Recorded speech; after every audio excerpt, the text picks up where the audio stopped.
मेरा नाम है आर्यन और आप देख रहे हैं डर। तो चलिए बढ़ते हैं आज की इस कहानी की ओर। एक बड़े और आधुनिक अस्पताल के चकाचौंध में जब भी गोपाल किसी मरीज की धड़कनें नापता, उसका दिमाग बरबस 1 साल पीछे उस छोटे से गांव के अस्पताल के बदबूदार कमरों में चला जाता। आज गोपाल एक मशहूर डॉक्टर बन चुका था, लेकिन उसके अतीत के पन्नों में एक ऐसी खौफनाक दास्तां दबी थी जिसे याद करते ही आज भी उसके रूह कांप उठते थे। ये किस्सा तब का है जब गोपाल नया डॉक्टर बनकर एक सुदूर पिछड़े गांव में छोटे से अस्पताल में तैनात हुआ था। गांव में कदम रखते ही गोपाल का सामना एक ऐसी तबाही से हुआ जिसने चिकित्सा विज्ञान के सारे नियमों को धता-बता कर दिया। गांव में एक अजीब और खौफनाक महामारी फैली हुई थी। इस बीमारी का नाम तो किसी मेडिकल जर्नल में था और न ही गोपाल ने अपनी पढ़ाई के दौरान कभी इसके बारे में सुना था। ये बीमारी केवल 3 दिन की मोहलत देते थे। पहला दिन मरीज को अचानक हड्डियों को कपा देने वाला तेज बुखार आता। दूसरा दिन मरीज का पूरा शरीर धीरे धीरे अंदर से सड़ने लगता और त्वचा पूरी तरह काली पड़ने लगती। तीसरा दिन, यह दिन सबसे भयानक होता। मौत से ठीक पहले हर मरीज की आंखों में असीम आतंक तैर जाता और वो अपनी कांपती हुई उंगली से कमरे की खिड़की उस तरफ इशारा करते हुए चीखते चीखते दम तोड़ देते हैं। मरने से पहले हर मरीज के मुंह में बस एक ही बात निकलती थे, वो खिड़की के बाहर खड़ा है, उसकी आंखें पूरी तरह सफेद है, चेहरा आधा जला हुआ है और जब वो मुस्कुराता है तो उसके मुंह से एक भी दांत नहीं दिखता, वो मुझे बुला रहा है।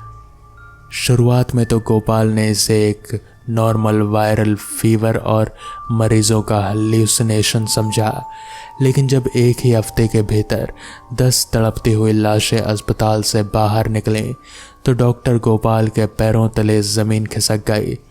पोस्टमार्टम और दवाइयों का कोई असर नहीं हो रहा था, कोई भी मरीज जिंदा नहीं बच रहा था। एक दोपहर गोपाल हताश होकर अपने बेंच पर बैठा हुआ था। तभी दरवाज़ा खुला और गांव के वृद्ध पुजारी जी लाठी टेकते हुए अंदर दाखिल हुए। पुजारी जी के चेहरे पर चिंता के खौफ की लकीरें थे। गोपाल ने सम्मानपूर्वक उन्हें बैठाया और पानी दिया। पुजारी जी ने गहरी सांस ली और कांपती आवाज़ में बोले, बेटा गोपाल, तुम जिस चीज़ की इलाज दवाइयों से ढूंढ रहे हो वो कोई बीमारी नहीं, यह विज्ञान की बस एक बात है। यह इस गाँव का एक खौफनाक श्राप है। गोपाल ने चौंक कर पूछा, श्राप? पापा, आप अंधविश्वास की बातें कर रहे हैं। पुजारी जी ने खिड़की से बाहर देखते हुए कहा, आज से ठीक 40 साल पहले इस गांव में एक परिवार के 4 लोग रहस्यमय परिस्थितियों में उनकी मौत हो गई थी। गांव वाले उनकी लाश को लेकर शमशान घाट जा रहे थे। उस वक्त शमशान हमारे गांव से उस पुराने बांस बगान के पास हुआ करता था। जैसे ही लोग लाश लेकर वहां पहुंचे, अचानक आसमान काला हो गया। भयानक आंधी तूफान चलने लगा और मूसलाधार बारिश शुरू हो गई। चिता की आग बार बार बुझने लगी और डर और हड़बड़ी में गांव वालों ने उन अधलजी लाशों को आधी जला ही छोड़ दिया और अपनी जान बचाकर खड़े हुए। उन अधजली लाशों को जंगली जानवर और मिट्टी ने वहीं बांस बगान के पास समेट लिया। तभी से वह तृप्त आत्माएं भटक रही हैं। जब भी वह जागती हैं, गाँव में इस तरह मौत का तांडव शुरू हो जाता है। मरने वाला हर आदमी वही आधे जला हुआ चेहरा देखता है। सालों पहले मरे हुए बड़े भाई ने अपनी तंत्र साधना और पूजा पाठ से इस खौफनाक सिलसिले को बांध दिया था, लेकिन बेटा मुझे लगता है कि वो बंधन अब टूट गया है और वो शैतान वापस आ चुका है। इतना कहकर पुजारी जी भारी मन से कमरे के बाहर निकल गए। गोपाल उनकी बातों को पूरी तरह खारिज नहीं कर पा रहा था, क्योंकि विज्ञान के पास भी इन मौतों का कोई जवाब नहीं था। पुजारी जी के जाने के बाद गोपाल भारी मन से अपने सरकारी क्वार्टर लौटा। जैसे ही वो बिस्तर पर लेटा, अचानक उसके पूरे बदन में एक सुई जैसी चुभन महसूस हुई। उसके जाड़ों के असहनीय दर्द होने लगा। उसने कांपते हाथों से थर्मामीटर उठाया। बुखार 104 डिग्री पार कर चुका था। पहला दिन बीत गया। गोपाल के शरीर तवे की तरह तप रहा था। दूसरा दिन आया। जब गोपाल ने आईने में अपना हाथ देखा तो उसके होश उड़ गए। उसकी नसों का रंग नीला काला पड़ रहा था। शरीर में इतनी कमजोरी आ चुकी थी कि वो बिस्तर से उठकर पानी की बोतल तक उठाने में असमर्थ था। वो समझ गया कि वो भी उसी जानलेवा चक्रव्यूह में फंस गया है। आज उसकी आखिरी रात थी। रात के ठीक 11 बजे बाहर मूसलाधार बारिश हो रही थी। बादलों के गरजने और बिजली कड़कने की आवाज़ से पूरा कमरा हिल रहा था। गोपाल अधखुली आंखों से बिस्तर पर पड़ा अपनी मौत का इंतजार कर रहा था। तभी कमरे की लकड़ी की खिड़की पर से कुछ खरोचने की आवाज़ आई। गोपाल ने भारी पड़ चुकी गर्दन को धीरे से खिड़की की तरफ घुमाया। बिजली की तेज कौंद में खिड़की के पार जो नज़ारा था उसने गोपाल के दिल की धड़कनें रोक दी। खिड़की के ठीक पीछे एक साया खड़ा था। उसकी आंखें एकदम सफ़ेद थी, मानो पुतलियाँ ही नहीं थी। उसका आधा चेहरा बुरी तरह झुलसा हुआ था और अधजली चमड़ी लटक रही थे। उसने गोपाल को देखकर अपना विकृत मुंह खोला। उसके मसूड़े पूरे तरह खाली थे, एक भी दांत नहीं था।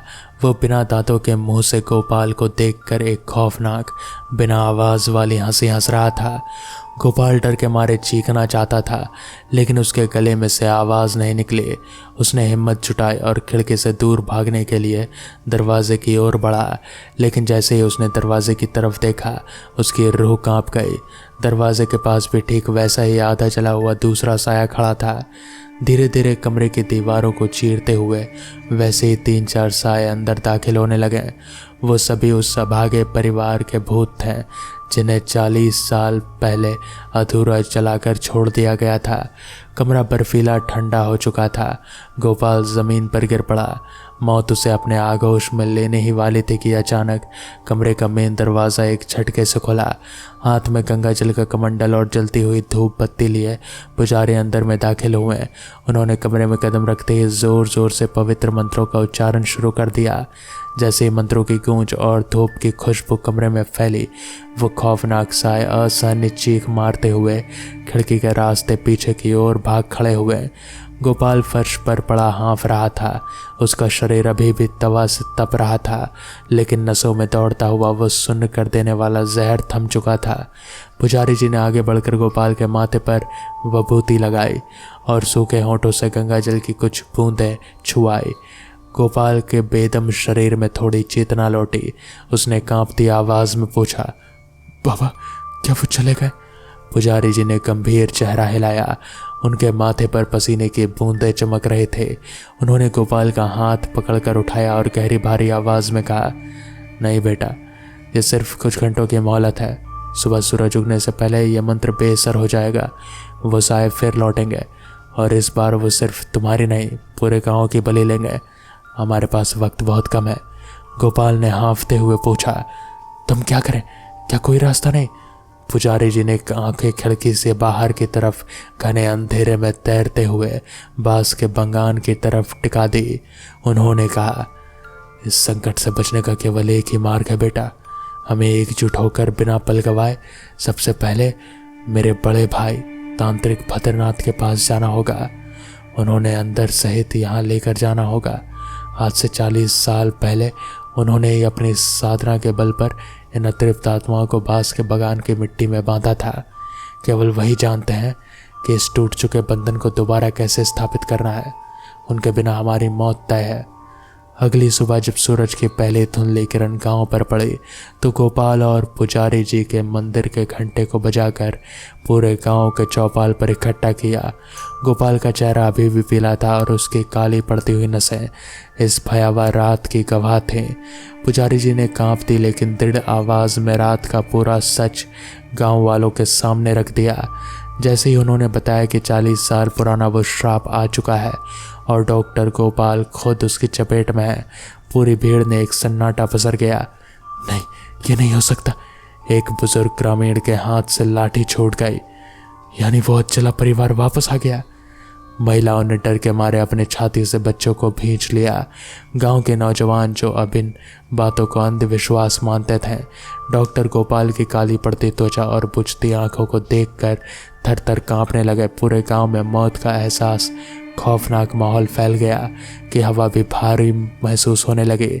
सन्नाटे को चीरते हुए पुजारी जी ने दहाड़ कर कहा, अगर जीना चाहते हो तो अपने डर को किनारे रखो और मैं मिलकर इसी वक्त दुश्मनी और मतभेद भुलाकर एक होना होगा। हम सबको मिलकर अभी इसी वक्त नीलगिरी की पहाड़ियों की तरफ चलेंगे, जहाँ मेरे बड़े भाई भद्रनंदन की साधना मिलीन है। उन्हें यहाँ लाए बिना इस गांव की अगली सुबह नहीं होगी। गांव वालों के पास कोई और रास्ता नहीं था। मौत का साया उनके सिर पर मंडरा रहा था। सबने एक सुर में हामी भरी। दोपहर होते होते लगभग 50 ग्रामीण एक दल, जिसमें गोपाल और पुजारी जी सबसे आगे थे, नीलगिरी के घने और डरावने जंगल की ओर बढ़ चला। हवा में एक अजीब सी सरसराहट थी। बांस के बगान को पार करते समय ऐसा लगा मानो सैकड़ों अदृश्य आंखें उन्हें घूर रही हों। जैसे जैसे वो पहाड़ी के करीब पहुंच रहे थे, मौसम तेजी से बदलने लगा। दोपहर का सूरज घने काले बादलों के पीछे छुप गया। अचानक एक ऐसी ठंडक हवा में खुल गई जो हड्डियों को कपा देने वाली थी। पहाड़ की चोटी पर एक प्राचीन खंडर हो चुके शिव मंदिर के सामने आग जल रही थी। आग की लपटों के बीच एक विशाल काया पीठ फेरे बैठी थी। सबने गले में रुद्राक्ष की बड़ी बड़ी मालाएं पहने थे और उनके लंबे हुए बाल उलझे हुए हवा में उड़ रहे थे। यही भद्रानंद थे। पुजारी जी ने दौड़कर उनके चरण को खुद गिर गए। भैया, अनर्थ हो गया, वो बंधन टूट गया, वो वापस आ गए हैं। भद्रानंद अपनी जगह से हिले तक नहीं। उन्होंने अपनी लाल दहकती हुई आंखों से धीरे से खोली और सीधे भीड़ के बीच डॉक्टर गोपाल की तरफ देखा। गोपाल के शरीर से उड़ती सड़न की गंध भद्रानंदन के नथुनों तक पहुंच चुकी थी। भद्रानंदन की गूंजती हुई भारी आवाज खंडर की दीवारों से टकराई। मैं जानता था अधूरी अग्नि कभी शांत नहीं होती। 40 साल का प्रतिशोध अब भूख बनकर लौट आया है। वो धीरे से खड़े हुए। उनके हाथ में एक अजीब त्रिशूल जैसी दिखने वाली छड़ी थी, जिसके ऊपरी हिस्से पर इंसानी खोपड़ी की आकृति बनी थी।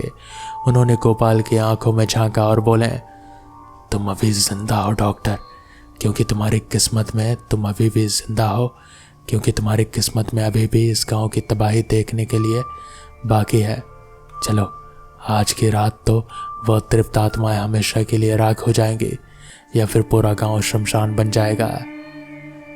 तो दोस्तों, क्या होने वाला है आगे, ये जानने के लिए देखें इस कहानी का दूसरा भाग कल रात 8:30 बजे ठीक इसी चैनल पर।